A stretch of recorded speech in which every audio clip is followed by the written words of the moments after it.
हम अपने घर में बहुत हंसी खुशी ज़िंदगी बसर कर रहे थे, जहां मैं अपने हामद और बच्चों के साथ एक बहुत ही खूबसूरत बंगले में रहा करती थी। मेरे हामद एक ऑफिसर थे जिनके कभी पहली शिफ्ट की ड्यूटी हुई थी और कभी सेकंड शिफ्ट की। मेरे मेके वाले लाहौर में रहते थे। एक रोज़ खत आया, तुम्हारी छोटी बहन की शादी है, बच्चों के हमरा शिरकत करो। बारात लाहौर से कराची जानी है। मैंने बच्चों के स्कूल से 15 दिन की छुट्टी ले ली और हम शादी में शिरकत करने लाहौर चले गए।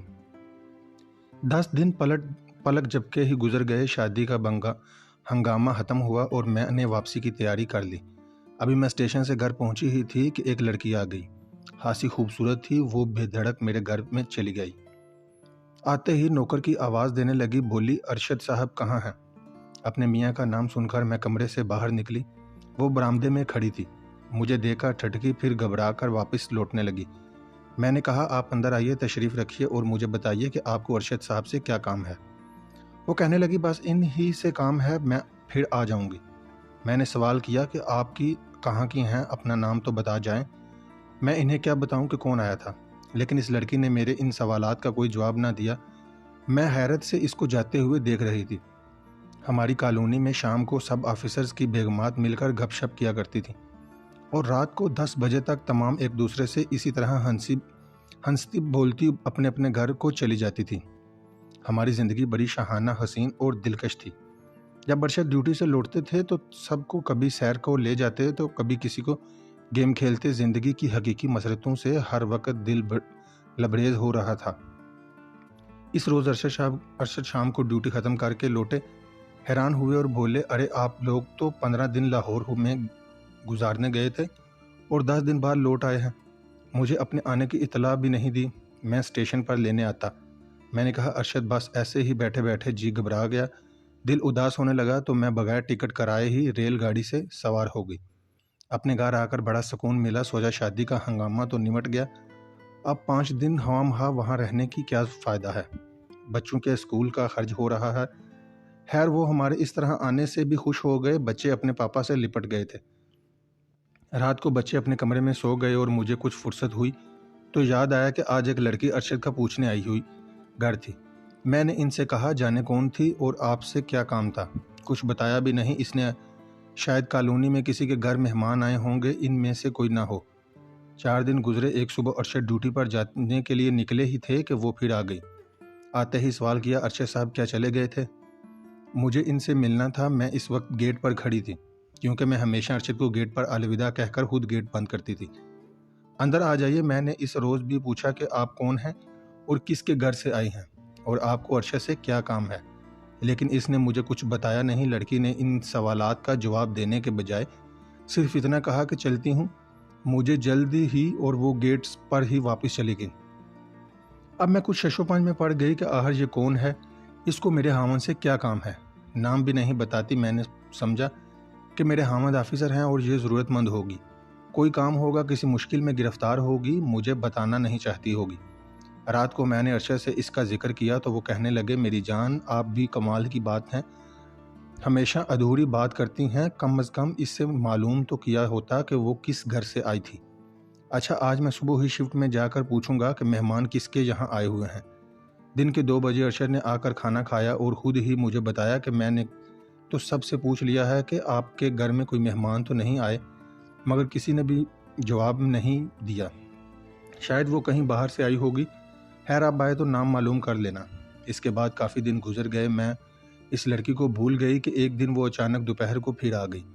इस रोज़ मेरे शोहर से बाहर किसी काम से में गए हुए थे और ड्यूटी पर भी नहीं गए।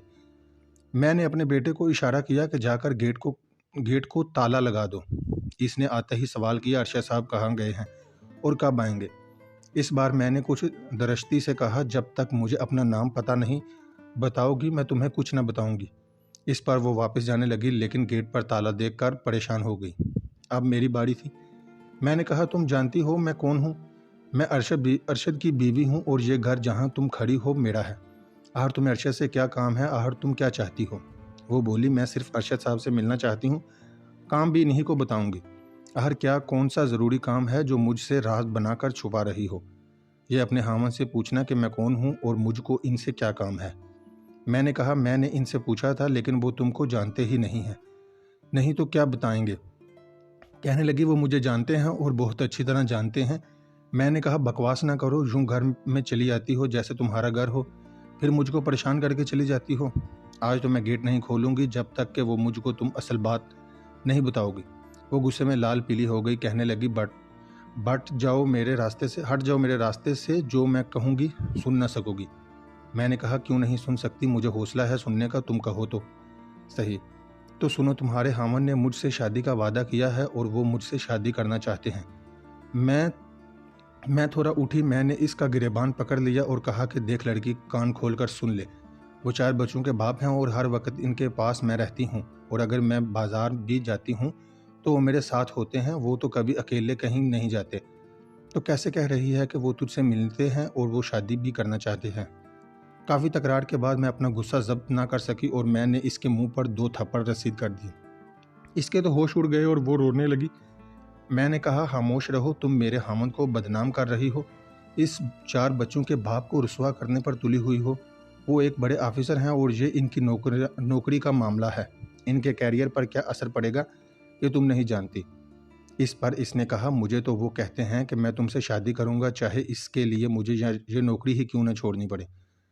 खैर, मैं कितनी देर किसी जवान लड़की को अपने घर में कैद रख सकती थी। मैंने बलाहर गेट का ताला खोल दिया और वो चली गई। जब अरशद घर आए तो इनका मूड कुछ ख़राब था। बच्चों से पूछा, क्या कोई यहाँ आया था? इन्होंने सारा वाक़या अपने पापा को सुना दिया। वो तो जैसे आग बगोला हो गए। कहने लगे, रफ़िया, तुमने अच्छा तमाशा नहीं किया। अब तुम घंटों में सर कर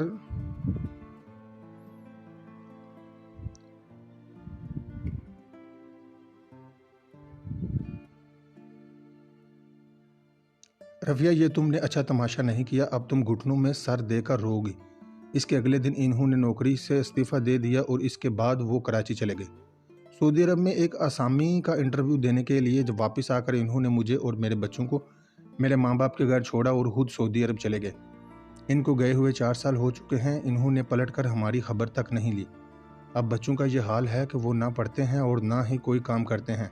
एक बेटा 2 मरतबा फेल हो चुका है। तीसरे नंबर वाला हमेशा क्लास में फर्स्ट आता था, वो भी फेल हो गया है।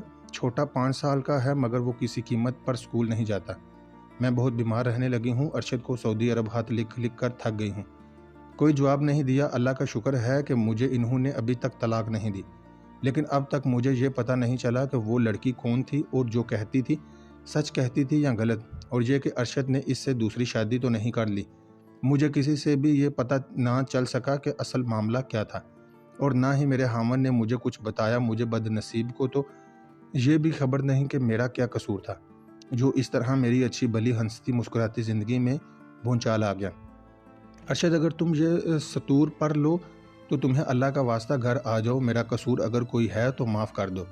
तुम्हारे बच्चे जो आला स्कूलों में तालीम पा रहे थे, अब गलियों के आवारा लड़कों के साथ तमाम वक्त लड़ते बढ़ते और खेलते हैं।